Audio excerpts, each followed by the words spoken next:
बिस्मिल्लाहिर्रहमानिर्रहीम। अस्सलाम वालेकुम dear students, I am your physics instructor Shahid Mustafa. Students, आज हमारा टॉपिक है capacitance of a parallel plate capacitor. ये एक इंपोर्टेड लॉन्ग क्वेश्चन है। जो प्रीवियस टॉपिक था हमारा, उसमें हमने कैपेसिटर को डिस्कस किया था, और कैपेसिटर जो है हमारा एमसीक्यूज और शॉर्ट क्वेश्चन के लिए जो है वो इंपोर्टेड है, और वैसे भी हमारी रोजमर्रा जिंदगी में कैपेसिटर की बहुत ज्यादा वैल्यू है। तो आज हम ये देखेंगे कि कैपेसिटेंस जो है कैपेसिटर की होती क्या है। हम कहते हैं स्टूडेंट्स ये वो एबिलिटी है या ये वो कैपेसिटी है कैपेसिटर की जो चार्ज को स्टोर करने की परमिशन देती है। अब सिंपल है, आप ये याद रखें कि हम जब बात करते हैं दो पैरेलल प्लेट्स की, तो दो पैरेलल प्लेट, एक पॉजिटिव प्लेट है और एक नेगेटिव प्लेट है, उनके दरमियान जो इलेक्ट्रिक फील्ड एग्जिस्ट करती है, तो उस इलेक्ट्रिक फील्ड के अंदर ही हमारा जो है चार्ज ने स्टोर होना है in the form of electric potential energy.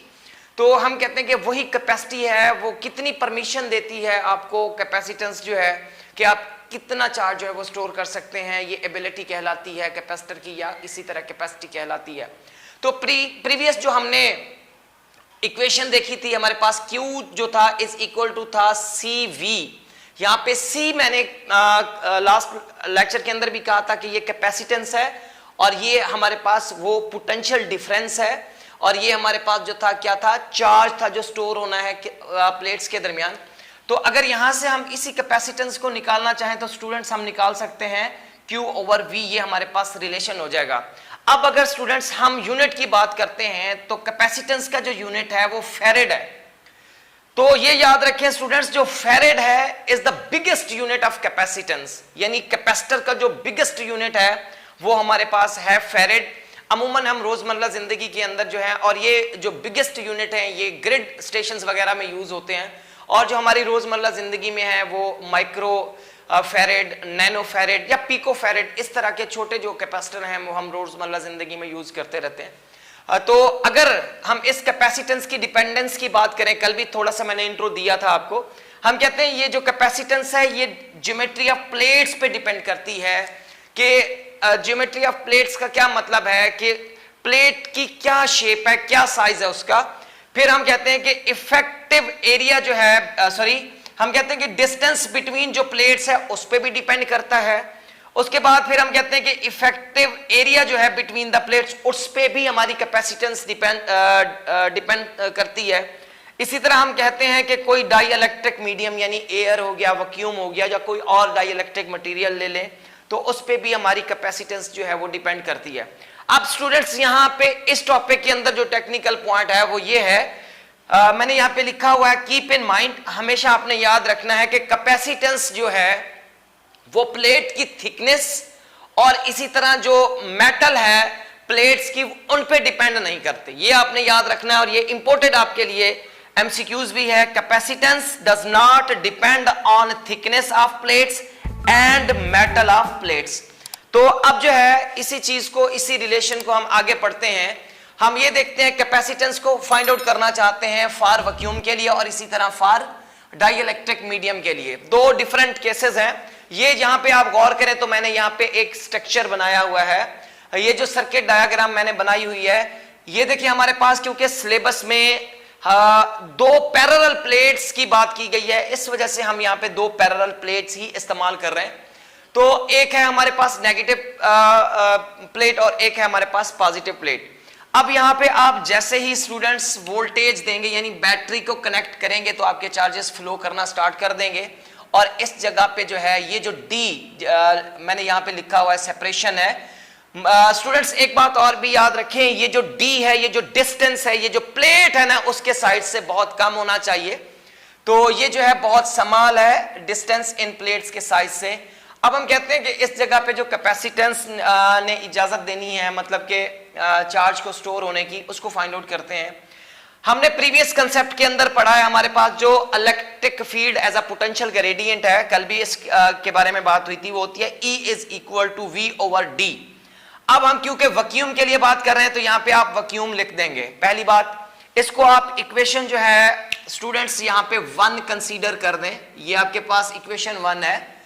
And हम यहाँ पे कहते हैं कि हमारे पास जो गासेस थर्ड एप्लीकेशन है E इज इक्वल टू हमारे पास सिग्मा यानी डेंसिटी रो से जाहिर किया जाता है, रो ओवर एप्सिलॉन नॉट आता है। अगर वैक्यूम की बात कर रहे हैं तो हम यहाँ पे वैक्यूम लगा देंगे। अब सिग्मा यानी सरफेस चार्ज डेंसिटी जो होती है स्टूडेंट्स वो होती है Q ओवर A। अब सिंपल अगर इस वाली इक्वेशन में आप Q ओवर A यानी रो की जगह पे Q ओवर A पुट कर दें तो Q ऊपर आ जाएगा, A epsilon naught as it is इस तरह आ जाएगा, और इसको जो है आप स्टूडेंट्स इक्वेशन जो है वो 2 बना दें। अब सिंपल है, इक्वेशन 1 और 2 को कंपेयर कर दें। कैसे कंपेयर करेंगे? अब यहां पे गौर करें तो स्टूडेंट्स ये जो लेफ्ट हैंड साइड है दोनों की बराबर है, यहां पे देखें। अब अगर लेफ्ट हैंड साइड बराबर है तो राइट हैंड साइड भी बराबर होगी। तो सिंपल है, यहां पे गौर करें तो हमने सिर्फ क्या करना है, ये हमारे पास आ गई, हमारे पास वोल्टेज है ये, यानी potential difference vacuum over D is equal to Q over A epsilon naught आ जाएगा।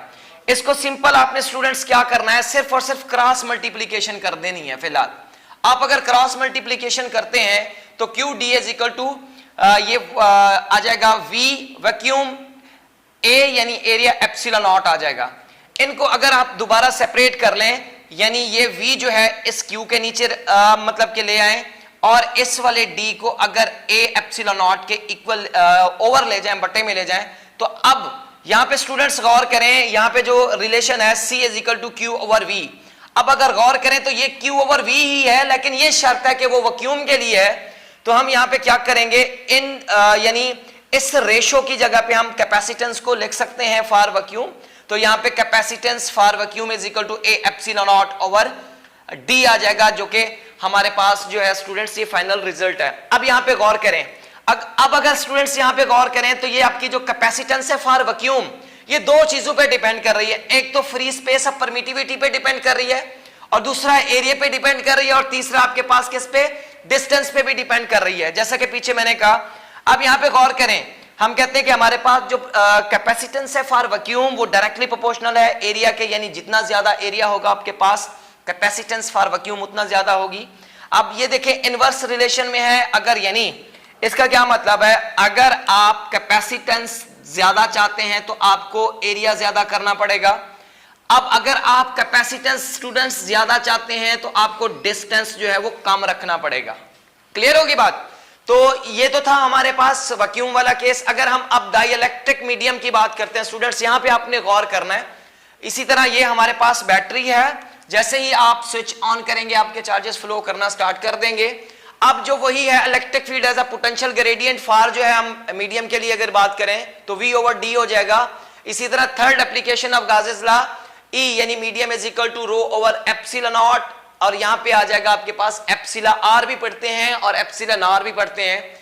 ये है फ्री स्पेस ऑफ परमिटिविटी और ये है रिलेटिव परमिटिविटी।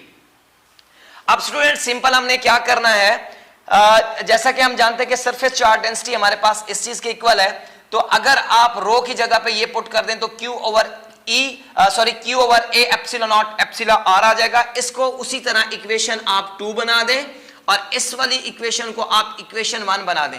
अगेन आप कंपेयर करें लेफ्ट हैंड साइड को और राइट हैंड साइड को, तो राइट हैंड साइड आपके पास आ जाएगी यानी V medium over D is equal to Q over A epsilon naught epsilon R। Simple इनको क्या करना है, अगेन हमने क्रॉस मल्टीप्लिकेशन कर देना है। क्रॉस मल्टीप्लिकेशन करेंगे तो Q D हो जाएगा और V A epsilon naught epsilon R हो जाएगा।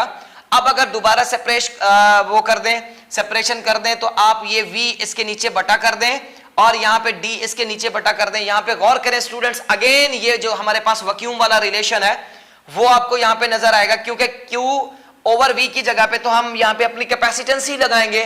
तो अब हम कैपेसिटेंस फॉर मीडियम ले रहे हैं, तो अब यहाँ पे अगर गौर करें A epsilon naught epsilon R over जो D है, यहाँ पे देखें तो A epsilon naught over D, A epsilon naught over D आ रहा है, तो वहां पे हम जो कैपेसिटेंस है वैक्यूम वाली वो यहाँ पे पुट कर सकते हैं। तो अब जो कैपेसिटेंस है for medium is equal to हो जाएगी स्टूडेंट्स आपके पास एप्सिलॉन और ये जो है हमारे पास कैपेसिटेंस फॉर वैक्यूम, ये इस चीज के इक्वल हो जाएगा स्टूडेंट्स। अब अगर आप देखना चाहते हैं तो हम कहते हैं कि जो मीडियम के लिए हमारे पास कैपेसिटेंस है वो हमेशा ज्यादा होती है किससे, कैपेसिटेंस ऑफ वैक्यूम। इसकी वजह हम कहते हैं कि हमारे पास जो रिलेटिव परमिटिविटी होती है वो हम वैक्यूम के लिए जो है वो अप्रोक्सीमेटली लगाते हैं या 1 के इक्वल ही होती है, लेकिन जब आप मीडियम की बात करते हैं तो यही जो रिलेटिव परमिटिविटी है वो 1 से ज्यादा होती है। अब अगर आप इन दो प्लेट्स के दरमियान पोटेंशियल डिफरेंस को मालूम करना चाहते हैं तो स्टूडेंट्स ये वाला रिलेशन आप इस्तेमाल करेंगे। ये एमसीक्यूज में भी पूछा जा सकता है, यानी V medium is equal to V vacuum over epsilon naught epsilon R. अगर आप इलेक्ट्रिक फील्ड को कैलकुलेट करना चाहते हैं इन दो प्लेट्स के दरमियान तो वो फिर आप ये रिलेशन लगाएंगे, यानी आप लगाएंगे E medium is equal to E vacuum over epsilon not.